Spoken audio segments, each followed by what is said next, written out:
Bueno, muchísimas gracias por la invitación y por la presentación. Perdón que avanzamos, sé que con la charla anterior había muchas preguntas todavía en el auditorio, así que ojalá se pueda seguir charlando del asunto, que es muy interesante. Y yo vengo a contarles un poco lo que nosotros hacemos en Social Life. Nos dedicamos a la investigación digital, al Big Data y al monitoreo de redes sociales. Y vengo a contar cómo trabajamos con sector público y gobierno, más que nada, que representa el 80% de nuestros clientes, tanto en Argentina como en la región. Y una de las cosas que más nos gustaría contarles es cómo nosotros creemos que hoy en día una elección, ya sea local, provincial, municipal, nacional o lo que sea, no se puede ganar sin Big Data.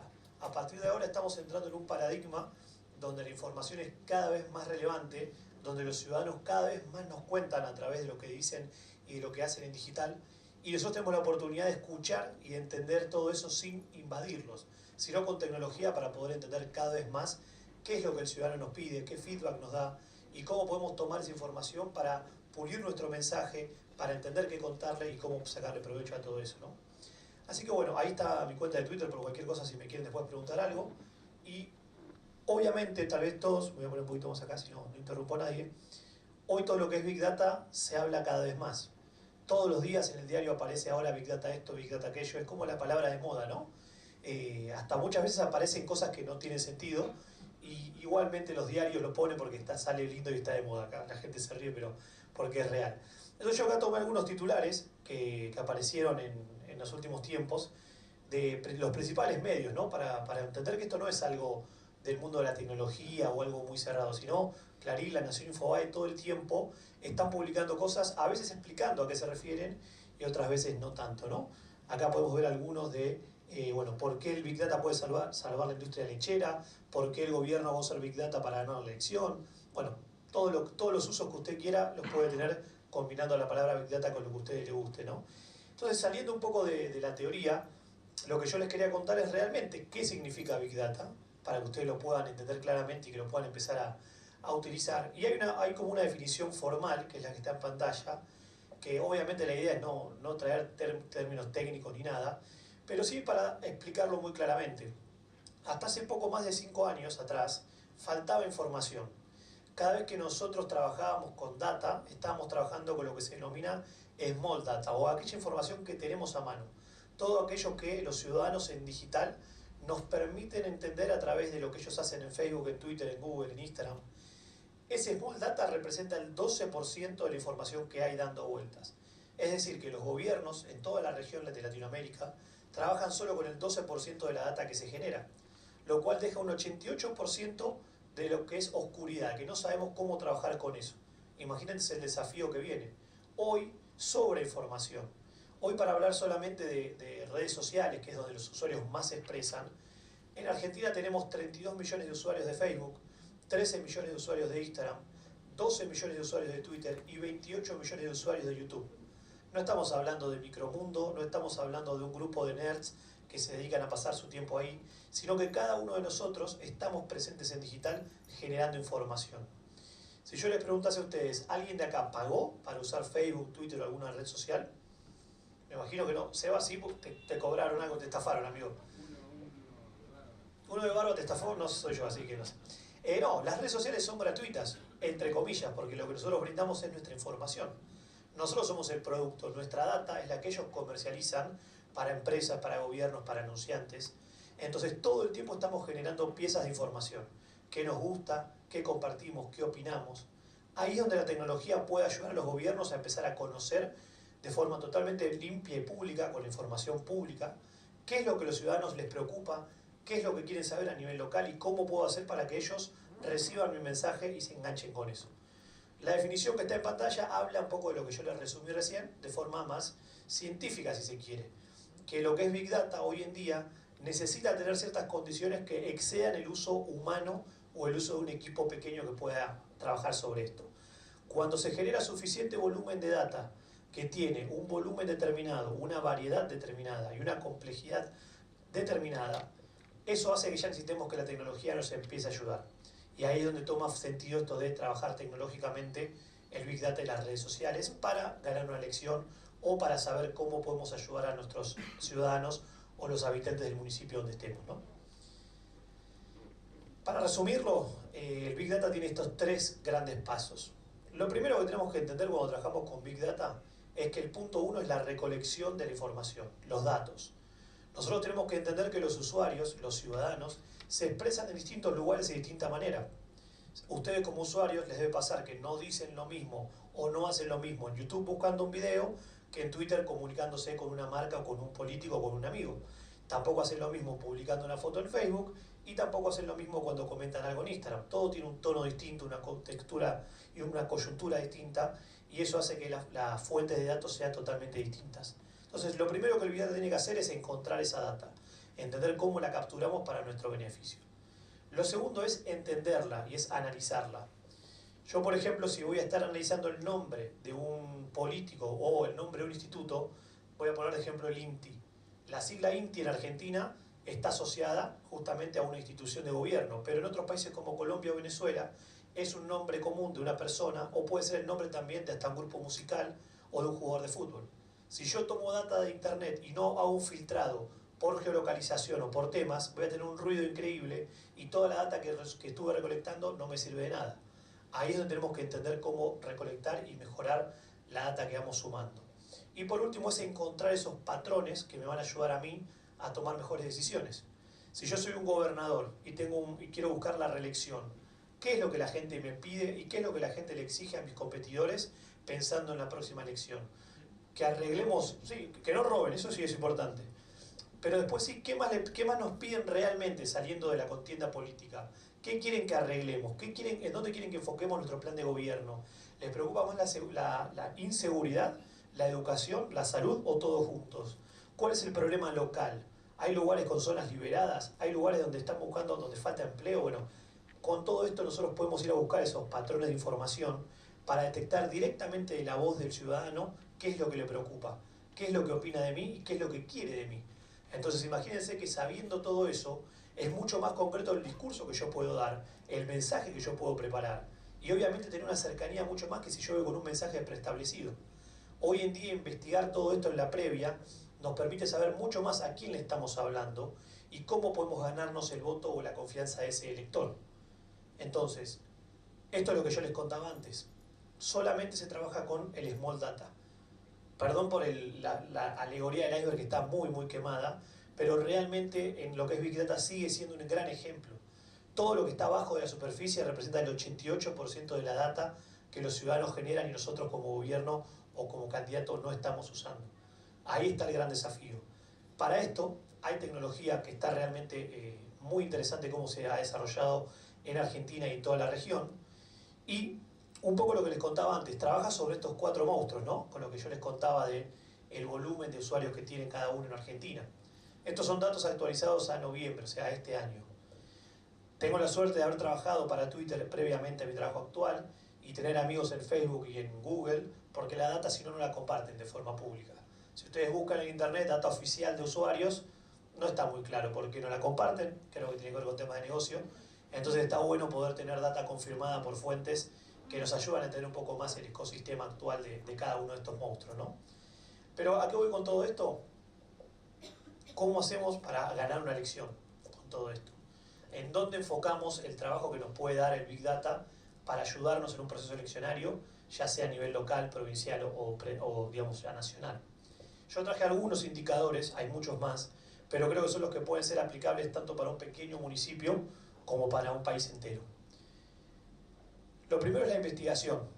El Big Data nos permite antes, durante y después de la elección investigar todo lo que esté referido a los temas que componen mi plataforma política, si es una continuidad de gobierno o si estoy buscando sacar al actual funcionario que esté luchando por el puesto en cuestión. Todo lo que sea en este periodo de tiempo lo puedo buscar. Puedo trabajar sobre temas, sobre ejes, sobre nombres, sobre hashtags, sobre tendencias.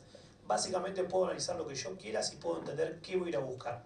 Pero este tipo de tecnología nos permite hacer una investigación permanente, ¿sí? No hace falta hacer un trabajo de campo que dure 3 meses, no hace falta hacer un focus group con gente que tal vez está influenciada de alguna manera o que trabaja de responder preguntas, sino que acá vamos a escuchar lo que el ciudadano dice en tiempo real y ahí vamos a poder sacar conclusiones antes, durante y después del proceso eleccionario. Acá traje un ejemplo de una herramienta, por ejemplo, que capturó data del actual ministro de Transporte, de Guillermo Dietrich, y es una herramienta que lo que automáticamente nos brinda es información resumida sobre qué habló la gente sobre las temáticas asociadas al ministro durante las últimas 24 horas. Entonces, en los gráficos que tenemos en pantalla, nuestro equipo de comunicación, de prensa, o quien sea que esté trabajando la campaña, va a poder ver la cantidad de menciones que hubo, si fueron generadas por un grupo de usuarios genuino, o si fue generada por algún comportamiento automatizado, o bots, que hoy es una palabra también muy de moda, poder entender el impacto viral que esto tuvo, cuánta gente de verdad estuvo impactada por esa conversación. ¿Sí? Estas son solo algunas de las variables que también nos permite entender cuáles fueron los 3 términos más mencionados alrededor del ministro y cuáles fueron las cuentas, mejor dicho, que se consideran influenciadoras. Acá en pantalla, por ejemplo, podemos ver que la segunda cuenta que más se nombró en la conversación sobre Guillo Dietrich fue Clarín.com. Puede ser que haya una entrevista, puede ser que haya una nota, la verdad que no sabemos previamente, pero con esto lo podemos ver muy directo. Y podemos ver que hubo conversación de todo tipo, tanto a nivel femenino como masculino, y no solamente en Argentina, sino que también en España y en Chile. Todo esto se puede filtrar de distintas maneras, pero vean que fácilmente con una herramienta tecnológica yo puedo tener un panorama concreto de qué se estuvo hablando sobre un ministro.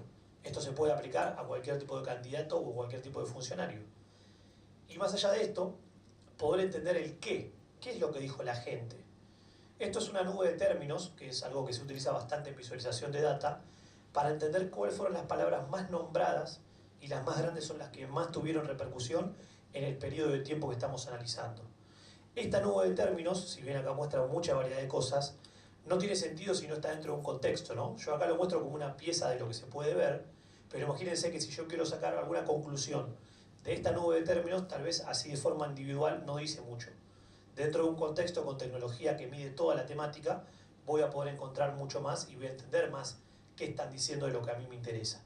Pero les quería mostrar cómo se puede visualizar para entender que los tamaños de las palabras y obviamente los colores también significan si las palabras fueron positivas, negativas, neutrales. Bueno, para poder entender cómo se puede mirar este tipo de información. Ahora, también podemos trabajar sobre lo que son influenciadores y medios. El Big Data nos ayuda a ver fácilmente qué periodistas y qué medios juegan a favor, cuáles juegan en contra, cuáles tienen mayor llegada en la comunidad que a mí me interesa, cuáles son aquellos que están tratando de instalar un tema en agenda. Hoy todos los que estamos trabajando con gobiernos o políticas sabemos que los medios y los periodistas cumplen un rol fundamental, tanto como voceros, y que nos pueden ayudar o nos pueden hundir. Entonces es clave que la tecnología nos permita entender qué están diciendo cada uno de ellos y que podamos ver quiénes son aquellos que están hablando de nosotros en un periodo de tiempo. En este caso, por ejemplo, sobre lo que es el Ministerio de Agroindustria, hicimos una visualización de la última semana, cuáles fueron las cuentas que más hablaron del Ministerio de Agroindustria. Y la primera fue Telam, ¿sí? O sea, tal vez esperable como agencia del gobierno. Ahora, después aparecen un montón de cuentas que pueden ser periodistas, pueden ser medios, pueden ser influenciadores, pueden ser celebridades. Lo importante es que yo vea quiénes fueron, qué dijeron y qué impacto tuvieron, para ver si alguno está ayudándome con mi mensaje, si alguno me juega en contra, si detecto algún potencial vocero de mi campaña, porque está interesado en lo que yo estoy proponiendo, o ver de toda esta conversación quiénes son los que pueden llegar a jugar a favor mío en el caso de sumar la última etapa de la campaña. Por eso hoy en día cuando hablamos de mirar la influencia y de poder decir hacia dónde está el foco puesto, tenemos que entender a quiénes son los jugadores dentro del mundo de la comunicación. Imágenes y memes, otras palabras que aparecen mucho y que las campañas cada vez más bolilla le dan. Entender que si nosotros vamos a trabajar sobre texto, sobre sentimiento y sobre qué dicen los ciudadanos muchos se expresan con imágenes y muchos se expresan con tonos que a veces pueden ser irónicos o hasta pueden ser de burla. Hay que ver si esos tonos nos sirven o nos cambian algo el mensaje que estamos dando. Entonces yo, por ejemplo, acá podría ver, de vuelta en esta parte, cuáles fueron las imágenes más virales asociadas a Guillo Dietrich en las últimas 24 horas. Nosotros hicimos el ejercicio para ver efectivamente cómo venía la conversación y vimos que había variedad de imágenes, muchas trabajando el mensaje de un hashtag oficial, haciendo lo que hay que hacer, como cada vez que alguien veía, sobre todo en temas de ruta, cuando hay obras, tanto un fin de semana como en distintos lugares del país, mucho mensaje alentando ese tipo de trabajo. Y después también veíamos mucho mensaje negativo, que también generaba impacto viral, sobre todos aquellos que todavía siguen indicando que se viaja mal o que el subte no funciona bien. Bueno, acá hay dos ejemplos claros que veíamos, por ejemplo, a la derecha, veíamos una de estas imágenes alentando el trabajo, y a la izquierda a mi izquierda, acá donde estoy, a su derecha, un fotomontaje del tren, donde un usuario le decía al ministro que se viajaba como animales, y editaba un montón de cabezas de ganado sobre uno de los trenes, no me acuerdo cuál era. Entonces, nosotros como equipo, esto tenemos que tener una lupa constante para ver qué están diciendo, cómo lo están diciendo, y si hay algún tipo de imagen que genera algún tipo de impacto mayor, saber cuándo se dijo, quién lo dijo y con qué intención. Imagínense que todo esto que yo estoy contando les está dando un montón de información para tomar mejores decisiones. Sin toda esta data iríamos a ciegas, prepararíamos un mensaje y después veríamos qué pasa, después lo investigaríamos. Con todo esto se puede anticipar y poder optimizar mucho más lo que queremos decir. Entender la parte demográfica también es fundamental. Hoy nosotros podemos, a través de ciertos valores que las herramientas tecnológicas nos ofrecen, entender, sigo con el tema de Dietrich porque es un ministro a nivel nacional, ¿no? Dentro del país, cuáles son las provincias donde más conversación hay acerca nuestro, las personas que hablan, qué tipo de comunidades tienen. Esto es algo muy común que se ve hoy en día en política, que si todos los que trabajamos en comunicación digital nos llama alguien, usualmente un jefe o un superior o alguien por el estilo, y dice, che, tal me dijo que nos están matando en Twitter. Y uno entra y no ve nada, o ve que hay un tweet de una persona que tiene 15 seguidores. Pero como justo lo vieron, nos están prendiendo fuego, hay que parar todo, hay que cambiar el equipo de comunicación, renunciemos todos. No es tan drástico siempre que tengamos data para comprobarlo. Nosotros en este gráfico, en la izquierda, a la derecha arriba, de donde están ustedes, se puede ver cómo son las comunidades de la gente que habló del tema que a mí me interesa. Entonces yo puedo ver de una forma muy gráfica, en este caso nosotros lo pusimos como si fuesen talles de ropa, XS para los que tienen menos de 100 seguidores, XXL para los que tienen más de 10.000. Yo puedo ver si hay gente con verdadera influencia o no hablando de ese tema. Entonces ahí ya puedo ver rápidamente si me tengo que preocupar o si es un grupo de gente que no tiene una influencia realmente que me tenga que preocupar por algún mensaje, ¿no? Teniendo en cuenta que todos los que estamos acá entendemos que la situación actual de redes sociales hace que haya mucha violencia, que haya muchos agravios, pero no siempre son temas que impacten en un gran volumen de personas, sino que son grupos concentrados muy a favor o muy en contra de una postura. Entonces, ahí esto está bueno porque la tecnología nos permite saber quién y quiénes están hablando de nuestro tema o si tenemos que preocuparnos o no. Para ir terminando, también podemos ver lo que pasa con nuestros competidores internos o externos. En esto que les contaba de analizar algunos ministros, hicimos algunas mediciones con el actual exministro Burjaile, con Cabrera y con otros funcionarios de distintos lugares, para entender cómo era la conversación a lo largo de una semana. Entonces nosotros nos enfocamos tal vez en Formosa, hicimos algún tipo de mediciones y podemos ver rápidamente el volumen de actividad que se genera alrededor del actual gobernador de Formosa y cómo un gobernador de una provincia tiene más conversación o tuvo más conversación que dos ministros nacionales. Entonces ahí es donde podemos empezar a entender esto, cómo estamos nosotros parados frente a potenciales competidores, cómo estamos parados frente a competidores internos, tal vez como podría ser un ministro contra otro en el caso de que así se fuese la elección. Bueno, hay múltiples opciones, pero la tecnología nos permite ver toda esta conversación y entender a dónde está la oportunidad para nosotros. El termómetro social, creo que este es el más importante. Tanto para una elección local como para una elección provincial o una nacional, es clave el día a día ver cuál es el termómetro social. Y para eso, la tecnología nos permite entender tanto la parte sentimental como lo que la gente dijo.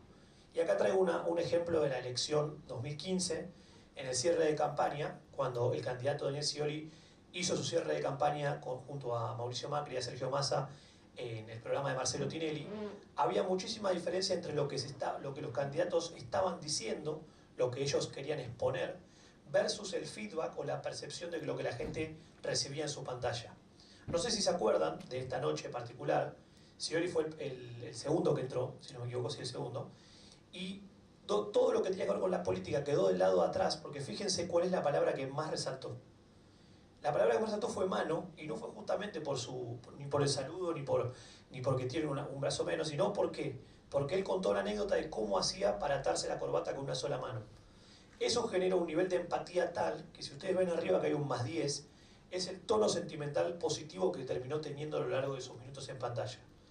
No se habló mucho de política, fíjense que se habló más de corbata, mano, las palabras claves. Esto de contar una anécdota, tal vez no sé si era la idea inicial, de poder cerrar la campaña mostrándose con un nivel de empatía mucho mayor a lo que venía haciendo. Pero por cómo fue la percepción de la gente no habló mucho de la parte política, ni presidencial, ni de la elección, sino que lo que quedó fue la anécdota en cuestión.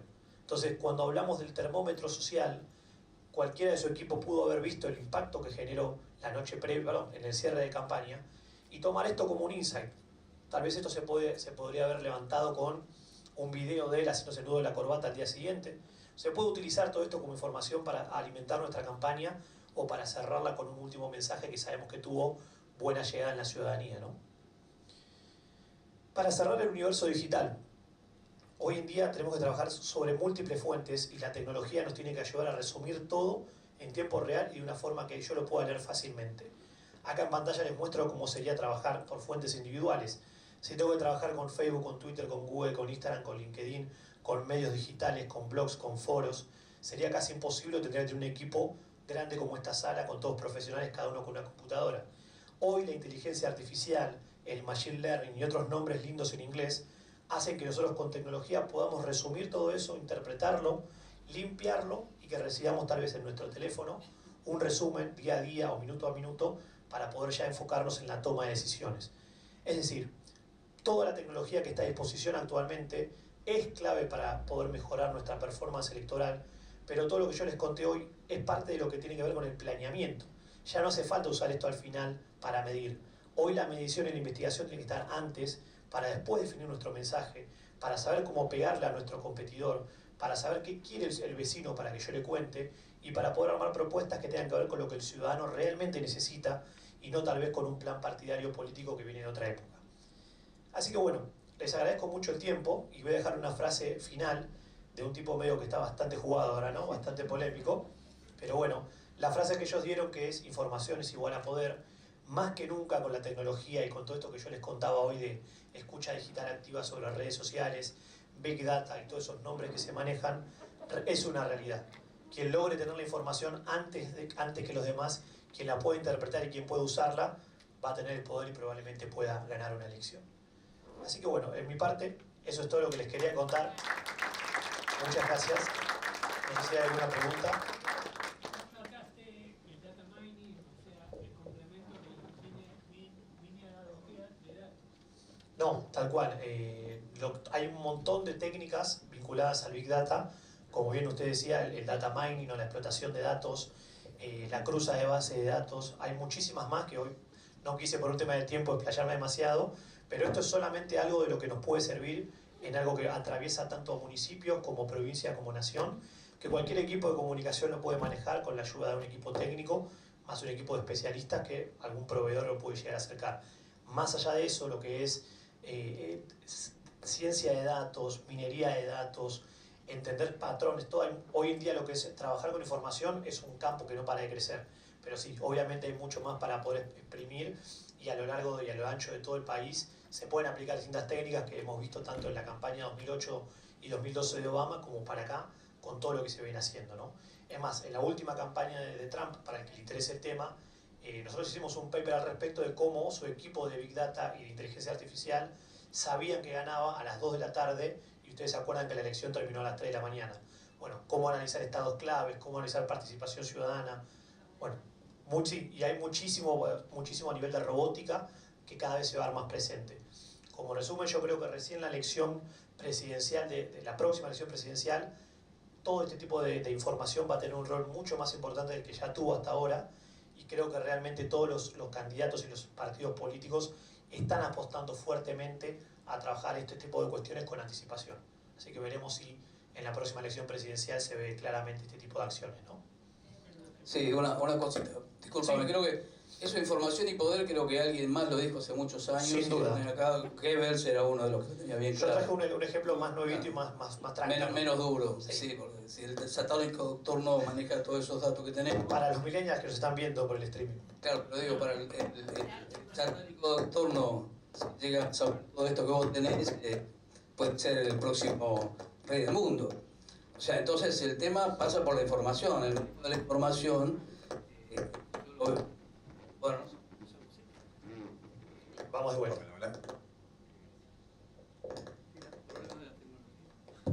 Falló la tecnología justo ahí. Puede fallar, decís tú. Sí, seguro. No, el tema es el concepto de información. Vos hablas bien disculpame. Bueno, El tema de Trump. cuidado que la arregle. Trump lo que dice es que segmentó con su gran equipo, segmentó la información que tenía y daba información parcializada a cada uno de los sectores. Sí. Eso es una cuestión, nunca cerró del todo, o sea, no había una plataforma política general, sino había un requerimiento. Cada uno de los individuos le daba lo que quería y bueno, no digo que por eso ganó la elección, digo que tenía bastante direccionada. La persona que respondía en muchos casos, de acuerdo a lo que dicen los diarios, a lo que vos planteás, el equipo de información, la gente votaba de acuerdo a lo que quería porque el equipo de información sabía eso y le parcializaba y le segmentaba la información y su necesidad. Lo que no indica que Trump iba a hacer todo lo que dijo. No, no, tal cual, pero en Estados Unidos es que se dio un caso Bueno, de eso que vos decías. yo quiero cerrar simplemente. Eso Sí. a mí me parece espectacular, pero a mí me da la sensación que tendríamos que empezar a trabajar un poco con la información que da el ciudadano. Está bien que le quitaríamos trabajo a grupos de desarrolladores y todo lo demás, pero la información el ciudadano no tiene claro que la está dando. Y nosotros estamos captando esa información y generamos tendencias, no solamente, o sea, hay mucha mercantilización o mucha mercadotecnia en eso. Es como decir, bueno, yo quiero Coca-Cola porque me dijeron que la Coca-Cola es fría y lo frío es rico. ¿Sí? Digamos, ya que estamos en estos lugares, también el tema de la información y del ciudadano. ¿Cómo se protege el ciudadano de que su información o su idea o su requerimiento no va a ser mal usado? O sea, Sí. insisto, ¿cómo? Pues bueno, es Trump, suponete que es un No, pero te digo, excelente es así, Trump o el que sea. Suponete que el satánico doctor no maneje esto. Acá lo que tiene que ver es que los principales contendientes que tienen que cuidar la información son las plataformas, más que el usuario.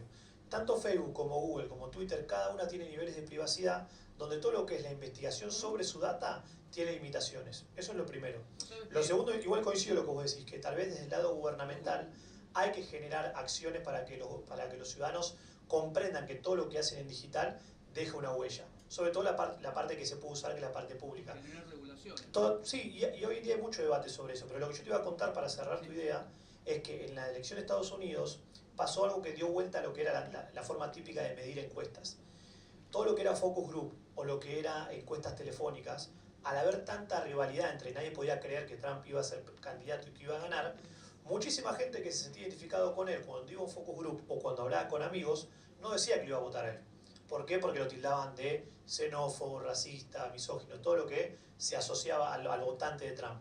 Pero esa persona cuando iba a su casa o usaba su celular, miraba videos de Trump, utilizaba las redes sociales de Trump y ahí es donde estaba el valor de esto. Entonces ahí es donde su equipo entendía que tenía la elección ganada desde mucho antes de lo que finalmente sucedió, ¿no? ¿Alguna otra pregunta? ¿Por qué le erran tanto las encuestadoras? ¿Por qué le erran tanto? Porque yo creo que utilizan métodos un poco obsoletos, que creo que tendrían que volcarse cada vez más a la tecnología. No digo que no funcionen, porque a nivel estadístico todavía hay métodos que te dicen que si vos en un país como Argentina entrevistás a 412 personas, tenés una muestra con un 3% del margen de error para tener una tendencia casi inequivocada a nivel nacional.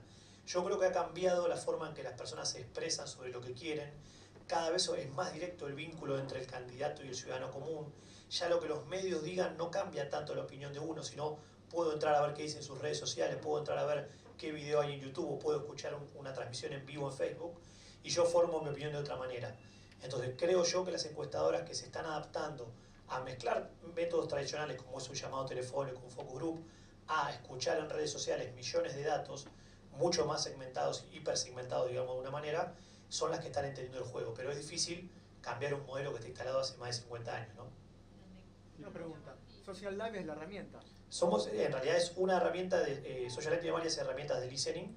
Esta la que mostré hoy son algunos ejemplos, pero somos una empresa que nos dedicamos a Big Data en ¿Y general. tienen algún tipo de acuerdo con esas redes sociales para hacerse de la Claro, información? para trabajar con redes sociales uno tiene que, no me quiero en la parte técnica, tenés que contratar un servicio que se llama API, que es como un conector para poder chupar data de determinados lugares. Como decía recién, siempre hay cosas públicas. Facebook, por ejemplo, todo lo que tenga que ver con muros o grupos no te deja acceder, pero sí te deja acceder a páginas, a fanpage que sean públicas. Twitter lo mismo con la conversación pública, Instagram lo mismo. A todas tenés que acceder a través de un vínculo comercial para poder extraer data, y luego la tecnología que hemos desarrollado nosotros trabaja sobre ese volumen de data para visualizarlo como lo mostré. Pero no estás viendo los muros de las personas. No, no te dejan ver eso. Eso por eso le decía al señor que hay mucho de privacidad que nosotros como proveedores de data no tenemos acceso, lo cual me parece bien. Pero es posible acceder de todas formas. No, las plataformas no te dejan hacerlo, o sea, tecnológicamente... La plataforma no te deja, pero tiene la actitud de dejarte. No, ahí depende. Si yo manualmente, como usuario, entro a un Facebook y veo lo que la persona dentro de su muro, sí, eso se Pero esto puede. es automatizado. Esto es tecnología, tal cual. Porque para detectar esos puntos, digo, para detectar esos puntos clave, los deseos, las opiniones y demás, de alguna manera ingresás a los muros. En realidad no, pero entiendo lo que querés decir. En realidad se toma toda la actividad, más que nada. La actividad que uno, cuando yo hablaba de huella pública, todo lo que nosotros hacemos de forma pública, que es dar un like, comentar o compartir, ahí genera un montón. Porque si yo comparto algo de deporte, yo ya estoy dando una indicación que a mí ese deporte o me interesa o algo. Pero no específicamente, o sea, insisto, tecnológicamente yo no puedo entrar a grupos de muros para sacar temas de ahí. Si no, voy a actividad pública, que es lo que se genera, digamos, es como un acuerdo tácito entre el usuario y Facebook, por ejemplo. Yo te dejo usar todo gratis, pero la información que vos uses va a estar almacenada para que empresas de terceros puedan usar la data, ¿no? Muchas gracias. Vengo de España, venía a hablar del escenario futuro y todo esto mañana, pero también aprovecho para la cuña promocional. Acabamos de publicar un libro desde la Fundación Ortega y Gasset, que es Manual de Utilidades de Big Data para el público, en el que se recogen muchas utilidades de la ciencia de datos, no solo para aspectos marketing o para política, sino también para utilidades como pueden ser la mejora del tráfico, la prevención de catástrofes naturales o incluso pues la obtención a través de datos de las empresas de telecomunicaciones de mapas de pobreza que son mucho más baratos que hacer a través de encuestas personales.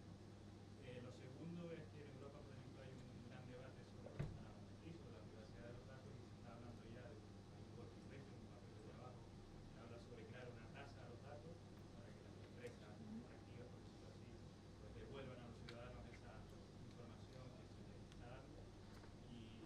Y la tercera, la tercera era principalmente eso, ¿no? Es decir, la importancia de ver el Big Data como un elemento con el que mejorar también nuestras ciudades, no solo Sí, totalmente.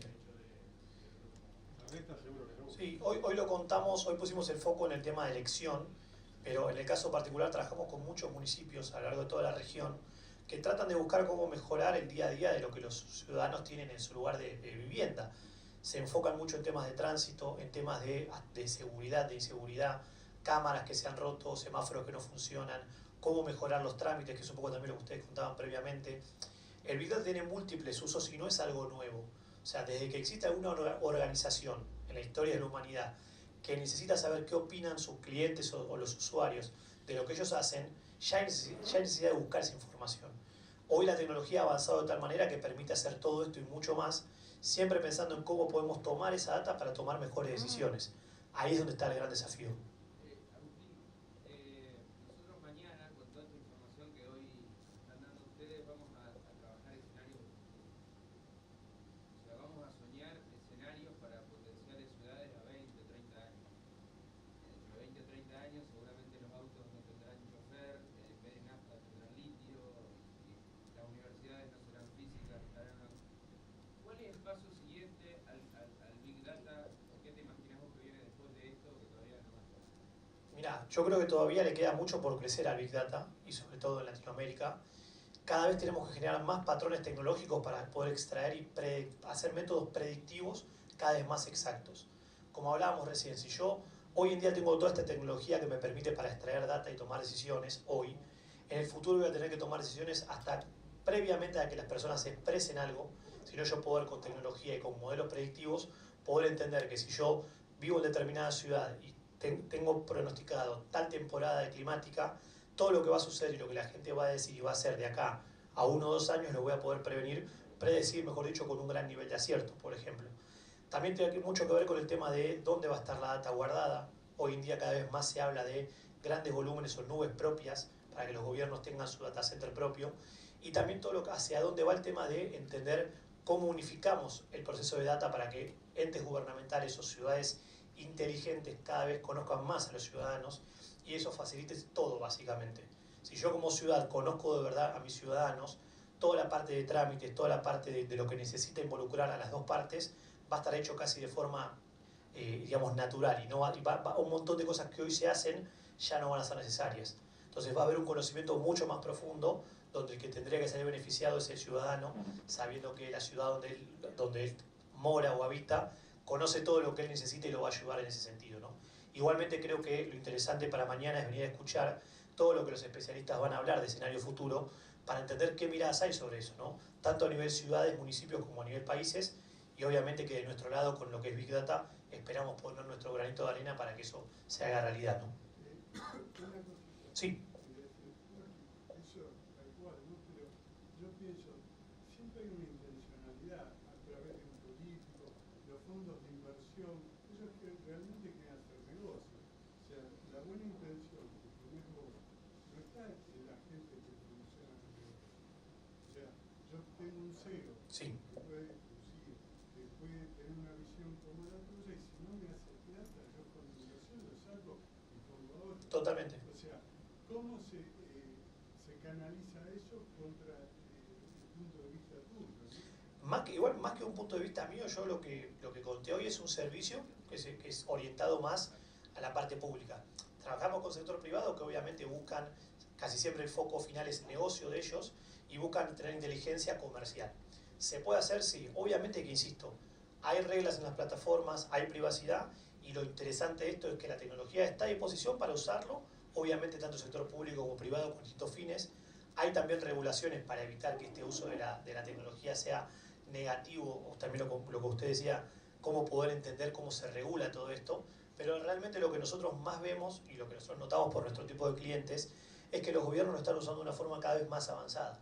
O sea, gobiernos locales, provinciales, municipales o hasta pequeños barrios a lo largo y ancho del país están queriendo de verdad escuchar lo que el ciudadano tiene para decir para actuar en consecuencia. Después podemos discutir si se hace o no, si a veces solo se piensa en la época electoral o no, pero realmente la data está ahí y la idea es cómo se puede usar para sacar provecho y obviamente que hay distintos provechos que la gente quiere tener, ¿no? Bueno, ¿una más? ¿Tenemos?